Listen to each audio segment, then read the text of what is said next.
Okay, we are going to go ahead and get started. We are so excited that you all are here and ready to get a little more educated on the topic of gut health.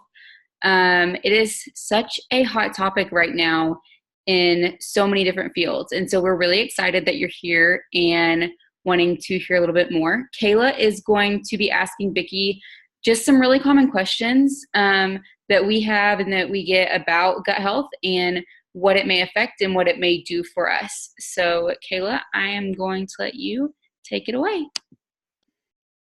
Okay. So one of the biggest questions that we get, and probably honestly the first one, is when we're talking to people and we say gut health, people either automatically have an idea of what that is or they don't know what it is at all. So the first question, Vicki, would be kind of, what is gut health?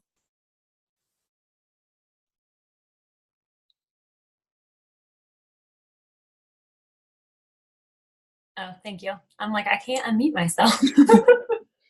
Hi guys. I hope you guys are having a great night.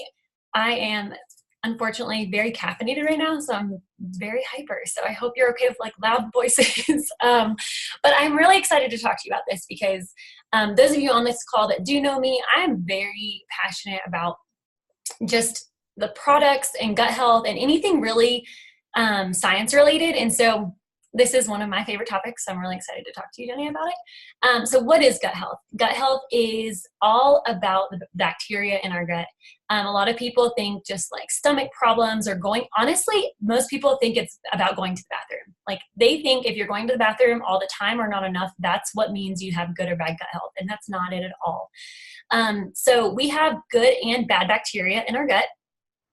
We need to have both. So it's okay that you have bad bacteria because when we were created to have bad bacteria to help decompose our body when we die.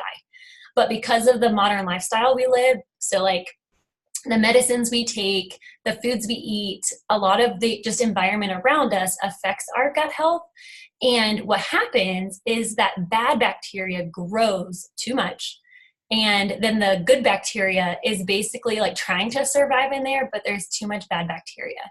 And so this can lead to a lot of different things, but I'm going to not get into that detail yet because I feel like we'll probably cover that later on. But what happens is that bad bacteria then will corrode. It's like corroding your intestines. And what could happen from there is you could have holes in your intestines, which then leads to leaky gut.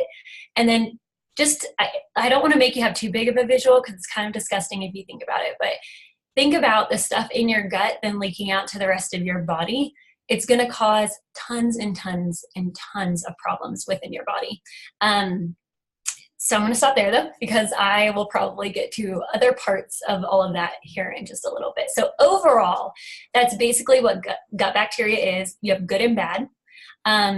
And what we always are striving to do is to increase the good in your gut and decrease the amount of bad in your gut. Okay, so my next question is, why is it so important? Like if it's not a familiar topic, why is it so important? And like what things is it connected to? Like is it just focused on your gut? Is it focused everywhere else? So kind of my question. Yeah. So earlier I had mentioned, that it could lead to a lot of different things. And so I'm going to give you a couple examples. But the first one is really simple because it's your immune system. Especially this time around, I'm sure a lot of you can relate to sickness spreading super fast. And if you have bad gut health, then you will be much quicker to catch something. Because what happens is when you have foreign things enter your body's then trying to fight it off, right? And a lot of us will run to the doctor and get an antibiotic because what that does, that antibiotic, it completely flushes out all the bacteria. So it's getting rid of the bad too. So it's a good thing. But that's why a lot of times your doctor will tell you need to be on a probiotic as well because this antibiotic is flushing everything out. You need to then restore it with good bacteria because you don't want to have no bacteria in there. So the first one's immune system. This time of year, this is one specific reason why I actually increase the amount of probiotics I take at night. Because my daughter's in preschool, I know that she's around snotty kids all day and they're pretty disgusting. And so all of that is coming into my house. And so the first one is immune system. And I feel like when you have a weakened immune system, it affects everything. So I want to talk a little bit about a couple other things. And one of them is autoimmune diseases. That is another hot topic and a big word that you probably are hearing all over the place. And I'm not going to go into too deep of detail because we could sit here and talk about autoimmune diseases for the next couple hours. And I honestly don't feel educated enough to go that deep into it. But basically, what happens in your body, it's something called dysbiosis, and I'm not going to go into all the sciencey details of that either.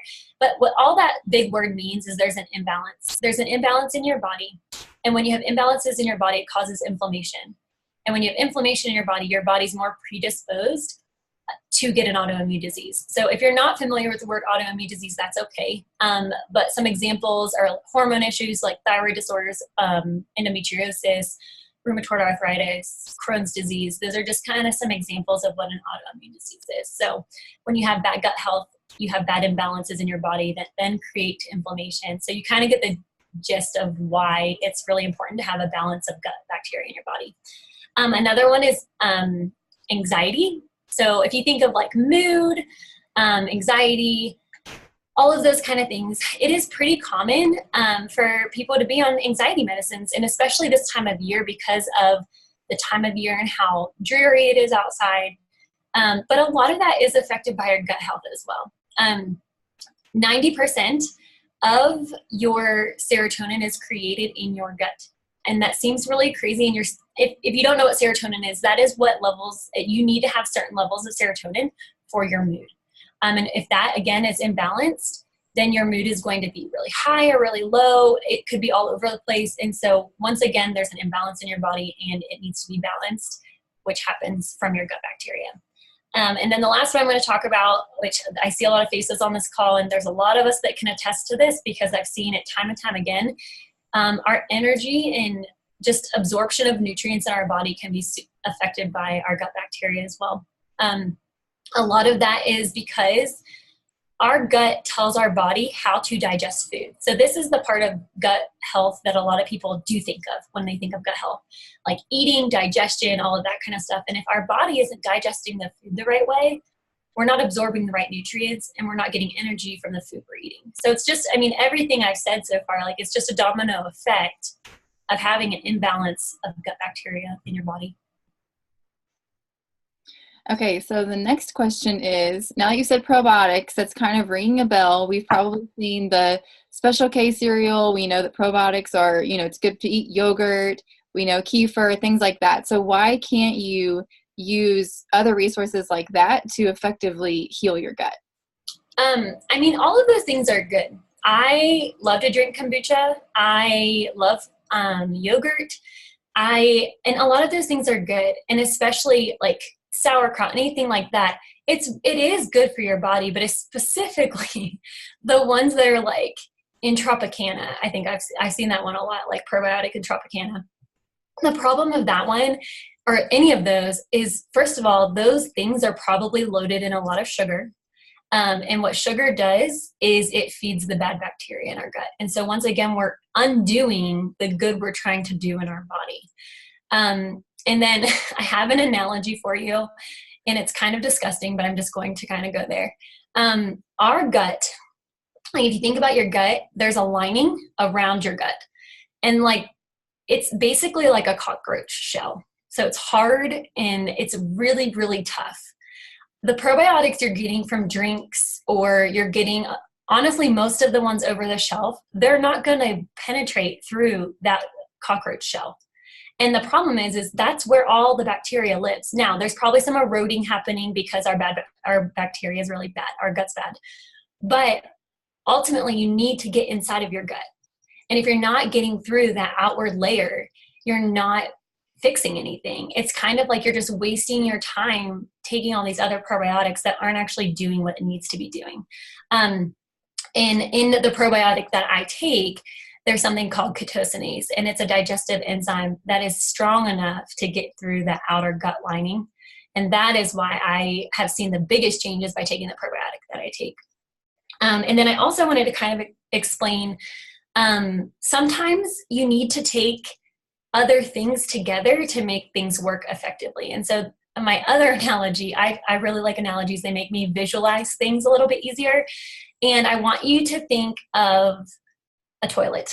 We're talking about gut health. Why not talk about toilets too?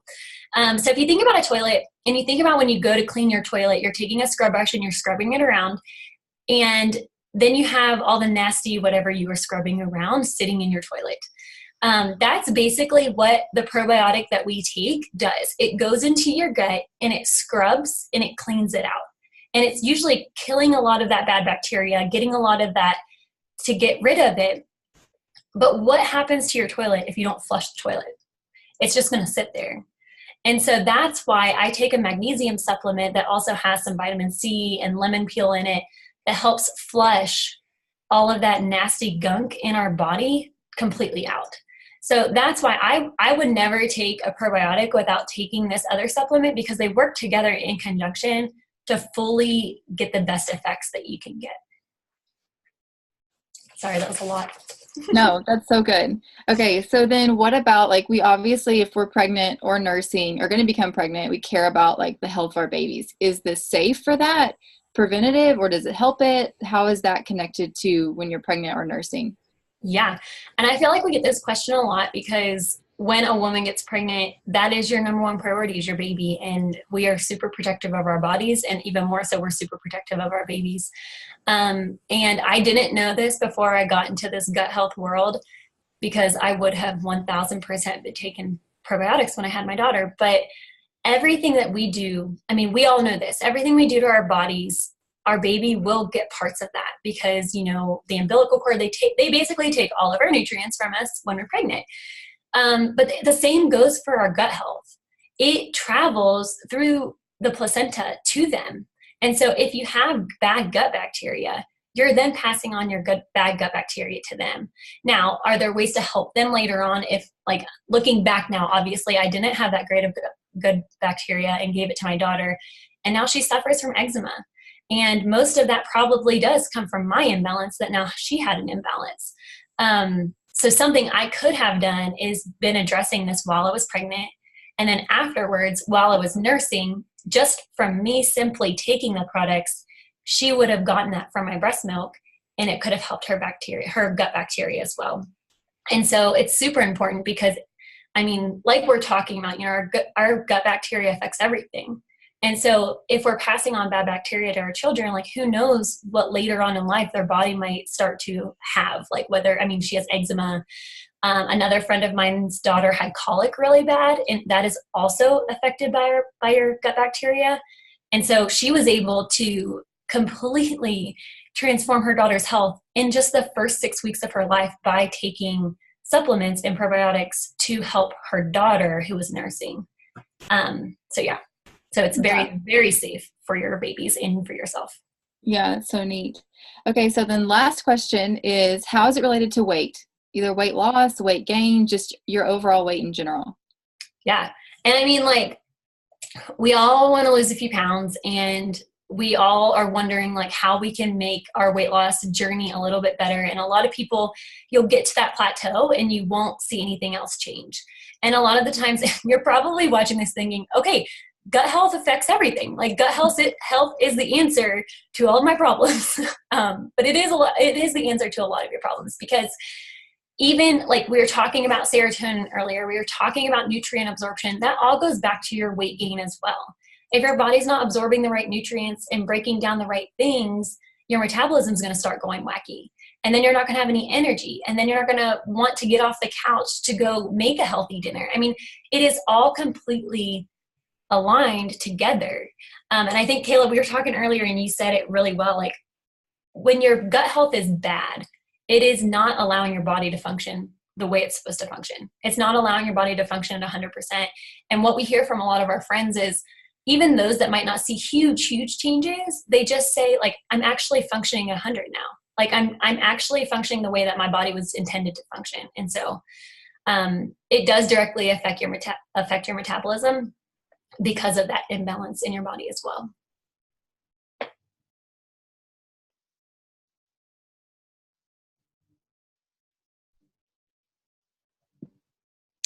Okay, thank y'all so much for hopping on and hearing a little more about this topic. There is obviously so much we could go over.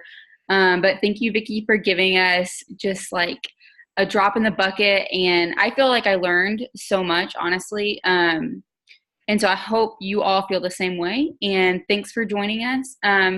Just talk to the person who invited you if you have any further questions, because if they're specifically related to your health, like we'll find the answers, because ultimately like your health is what makes you feel happiest and your best in your life. So everybody just have a great night, and thank you for coming.